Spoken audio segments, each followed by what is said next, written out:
Assalamualaikum Sobat Football United. Ringan amatiran ala gue. Ada satu, dua, mungkin tiga informasi, tidak banyak ya, yang akan gue bahas di video kali ini. Pertama langsung aja Donny van de Beek. Jadi Donny van de Beek ini dikabarkan sudah mendekati ke Girona.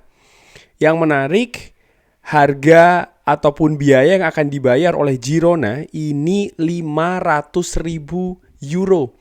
Jadi ini turun sangat drastis dibanding ketika kalau tidak salah tahun 2020 ya, Manchester United membeli atau mentransfer Donny van de Beek dari Ajax Amsterdam dengan angka 40 juta euro. Luar biasa, jadi penurunan valuasi dari Donny van de Beek ini sangat drastis.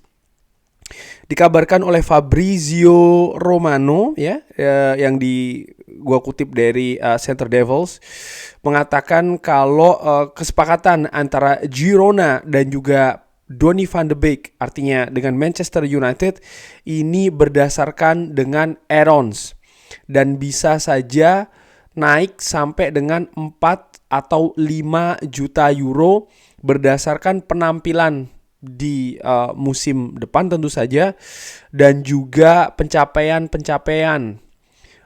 permanen. Kesepakatan permanen ini telah disepakati, tapi masih mendiskusikan terkait dengan personal terms. Oke, ya kalau melihat situasi dari sisi harga misalnya, Donny van de Beek 40 juta, lalu 4 tahun kemudian hanya dalam tanda kutip 500.000 euro. Kalau dilihat dari situ memang ada ya sekali lagi penurunan yang tajam. Sekalipun menurut Fabrizio Romano ini bisa saja naik, bisa jadi 4-5 juta euro atau bahkan lebih tinggi lagi berdasarkan add-ons. Nah, tapi di sisi lain ya kita juga harus melihat ya bagaimana memang penampilan Donny van de Beek ini tidak optimal di Manchester United. Secara spesifik bahkan di musim lalu dia menemui kesulitan yang besar di performa secara pribadi, dan di musim panas kali ini ya, di musim lalu dia dipinjamkan ke Eintracht Frankfurt dan ternyata tidak berhasil menurut gue. Dan memang di musim panas ini satu-satunya hal yang harus dilakukan oleh Manchester United adalah menjual Donny van de Beek. Dia tidak masuk skema dari Erik ten Hag. Tapi tantangan melepas Donny van de Beek ini juga cukup besar. Bagaimana Manchester United harus mendapatkan income. Dan menurut gue secara ringan amatiran, apa yang dilakukan oleh manajemen ini gak buruk-buruk banget loh. Dalam arti begini, oke, 500.000 euro, tapi ini bisa meningkat berdasarkan add-ons. Dan menurut gue ini juga sesuatu yang fair. Karena misalnya Manchester United menjual Donny van de Beek dengan angka langsung 5 atau bahkan 10 juta euro, tidak ada yang mau melihat penampilan dari Donny van de Beek musim lalu, musim sebelumnya, ketersediaan fisik misalnya dari Donny van de Beek ini tidak dalam situasi yang optimal. Nah, sehingga menurut gua ya sekali lagi Manchester United harus mendapatkan pemasukan, sekalipun tidak besar ya dari Donny van de Beek, tapi paling tidak bisa melepas secara permanen, bukan lagi secara pinjaman, di mana Donny van de Beek kontraknya pun juga akan segera berakhir bersama dengan Manchester United. Ya sekali lagi ini bukan situasi yang menguntungkan, dan kalau hanya dilihat 40 juta lalu 500.000 jelas penurunan yang banyak. Tapi di sisi lain ini memang hal yang inilah kenyataan bagaimana memang valuasi itu terlalu tinggi, ternyata penampilan tidak sesuai dengan valuasi tersebut. Bahkan ada banyak ketidakberuntungan ya. Dan kalau gue melihat bagaimana Donny van de Beek didatangkan di Manchester United di musim 2020-2021 misalnya di angka 39 juta euro. Dan di periode tersebut, periodenya Ole Gunnar Solskjaer ya, ini adalah pemain yang didatangkan di masa tersebut, di musim tersebut, Donny van de Beek. Sebelumnya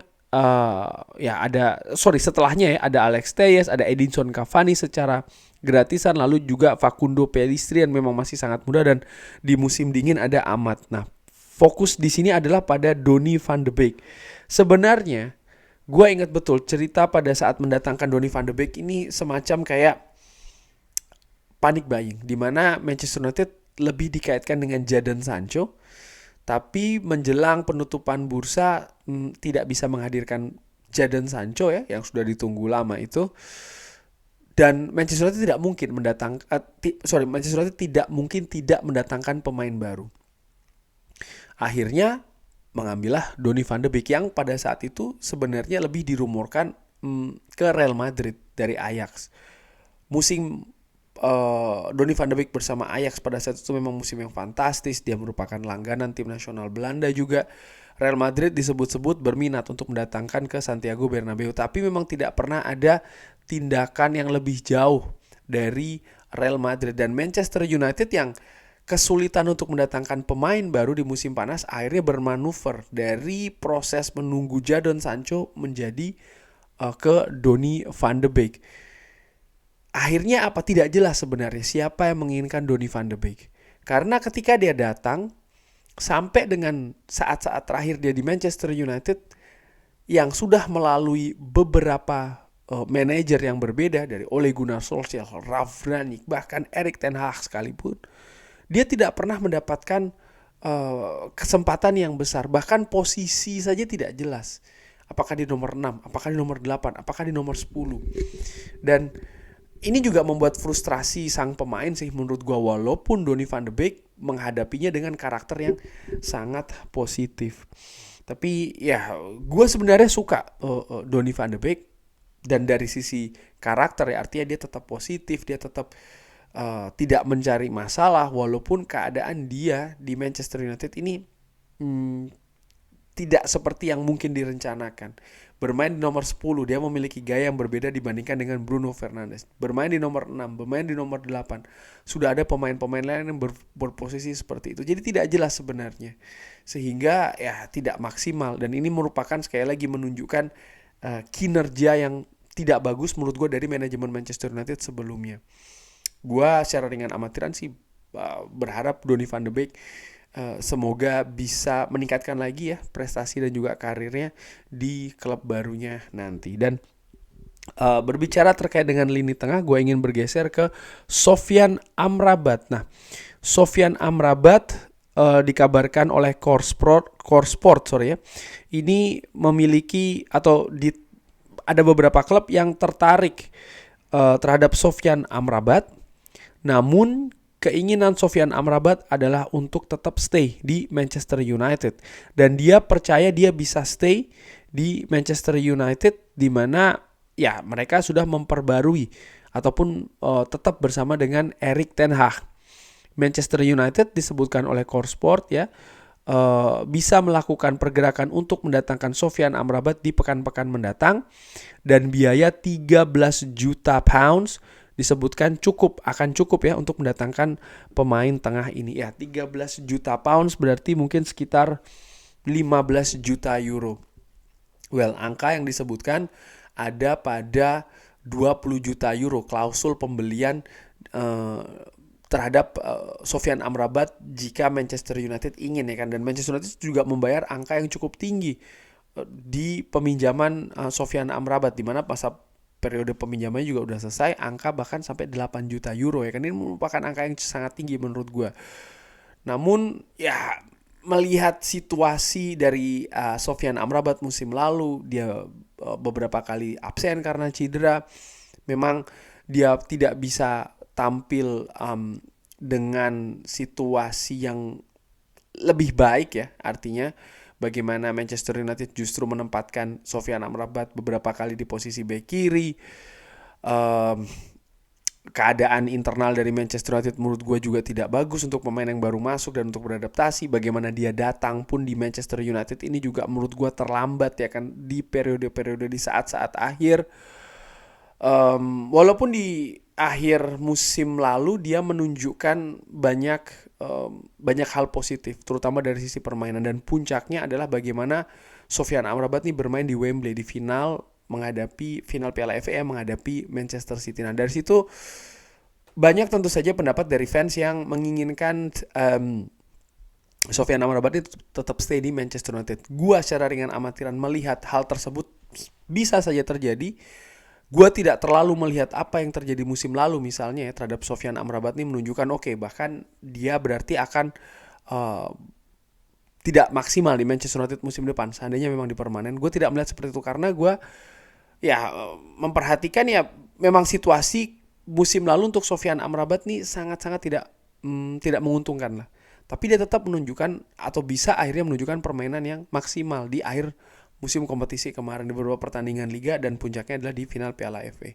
Tapi permasalahannya adalah di angka. Karena menurut gue dengan ya kita juga harus realistis. Maksud gue begini, dengan apa situasi permainan dan penampilan yang ditunjukkan oleh Sofyan Amrabat musim lalu, harga 20 juta euro itu terlalu tinggi sih menurut gue. Tadi disebutkan berapa, 13 juta pounds, berarti sekitar 15 juta euro. Mungkin angka yang lebih cocok, tapi Manchester United tidak bisa mempercayakan hanya kepada Sofyan Amrabat untuk posisi breaker. Gua berpikir Manchester United harus mendatangkan pemain baru ya, juga di posisi tersebut. Mungkin pemain yang lebih muda usianya. Disebutkan Manuel Ugarte kan salah satu pemain yang disebutkan sedang diincar oleh Manchester United di posisi ini. Semisal Casemiro memang jadi cabut, maka paling tidak di posisi gelandang breaker nih ada ya Ugarte dan juga seorang Sofyan Amrabat, di mana menurut gua ya bisa memberikan kualitas sekaligus juga kedalaman sih ya untuk posisi gelandang breaker. Kita lihat saja akan seperti apa di pekan-pekan selanjutnya. Dan gue akan menutup kabar dari Fabrizio Romano di salah satu video terbarunya. Di salah satu video terbarunya ini mengatakan bahwa terkait dengan Joshua Zirkzee ya, bahwa memang Erik ten Hag ini telah melakukan pembicaraan ataupun kontak secara langsung dengan Joshua Zirkzee, dan Erik ten Hag sangat mendorong untuk mendatangkan Joshua Zirkzee. Manchester United disebutkan juga sudah melakukan pembicaraan dengan agen dari Joshua Zirkzee yang membicarakan terkait dengan kontrak, gaji dan juga komisi. Erik ten Hag sudah berbicara dengan Joshua Zirkzee beberapa kali. Manchester United juga telah atau sedang mendiskusikan secara internal apakah mereka ingin berlanjut untuk memproses 40 juta euro release clause yang akan valid sampai dengan bulan Agustus. Yang ingin gue garis bawahi di sini adalah perbincangan ataupun komunikasi antara Erik ten Hag dengan Joshua Zirkzee. Ini artinya memang ya Erik ten Hag menginginkan Joshua Zirkzee, tapi jangan lupa ada Ineos di Football Operation. Dari situ gue melihat bahwa Ineos juga memberikan lampu hijau untuk mendatangkan Joshua Zirkzee. Erik ten Hag suka Joshua Zirkzee ya, sudah melakukan pendekatan dan juga komunikasi. Ineos juga sudah memberikan lampu hijau. Dari situ gue melihat ya mungkin ini hanya tinggal negosiasi lanjutan, mungkin secara personal ya, karena release cost yang 40 juta euro tuh tetap ada di sana, sehingga mungkin kesepakatan personal seperti gaji, mungkin juga komisi agen ini yang sedang didiskusikan, dan ketika itu bisa disepakati, Joshua Zirkzee akan hadir di Old Trafford. Kurang lebih demikian. Bagaimana menurut Sobat Football United? Terima kasih sudah menyaksikan. Jangan lupa like, sholat, dan juga subscribe. Wassalamualaikum warahmatullahi wabarakatuh. Thank you.